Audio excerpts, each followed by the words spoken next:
At that time, Israel was under Islamic occupation. There's no way they were going to give it back. But at that Congress, when he finished that Congress, he wrote down in his notepad, his diary. He said, "Today, or now, in Basel, Switzerland, I have founded the Jewish state."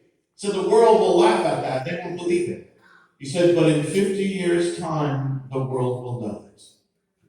1897, 50 years, Jubilee, another Jubilee. 50 years takes you to the year 1947.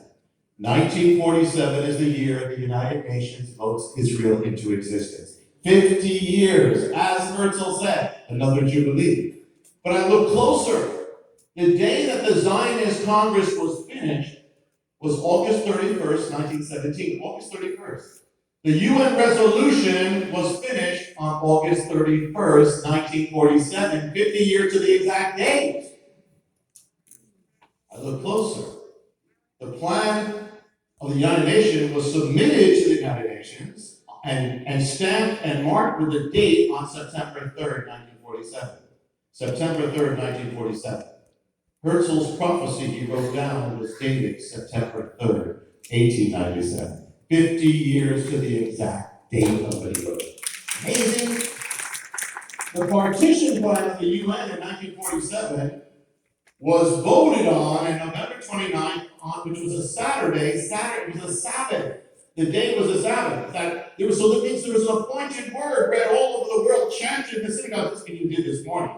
What was the word that was chanted, appointed for that day from ages past for that exact day? You know what it was? It was the scripture of Jacob returning to the land of Israel. Jacob coming home, and also knowing that Esau was there. The plan was actually splitting the land between Jacob and Esau.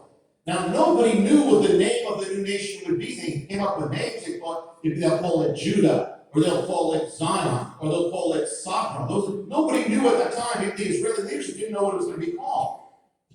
But the day that it was voted into existence with no name, the scripture read all over the world said, "You shall be called Israel."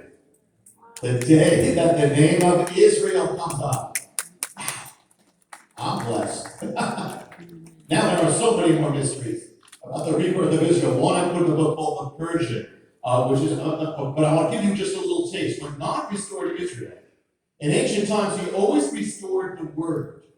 Listen, the Word comes first. Before He created the universe, first the Word, then the creation. Before Israel, the Word. He brought them to Sinai, gave them the Word, brought them back. The second time the word was restored through Ezra, and also it was prophesied. Now this is the third time they're coming back. Or actually the second time they're coming back, but the third time they're coming. 1947, an Israeli professor named Eliezer Sukenik in Jerusalem was given what appeared to be, in Bethlehem, he picked up something that appeared to be ancient scrolls. Turned out to be the Dead Sea Scrolls. He brought them back to his apartment in Jerusalem, began deciphering them. Look, he opened them up. He was amazed. He was blown away. Because for the first time he saw Hebrew written from 2,000 years ago. They have the oldest Bible in the world. It was the restoration of the world, of the Word. And most prominently, the book of Isaiah. The book of Isaiah is a book that's filled with prophecies about Israel. In the book of Isaiah, it says, "Can a land be born in one day? Can a nation be given birth all at once?" As soon as Zion was in labor, she could see about a land being born in one day. That's 1948.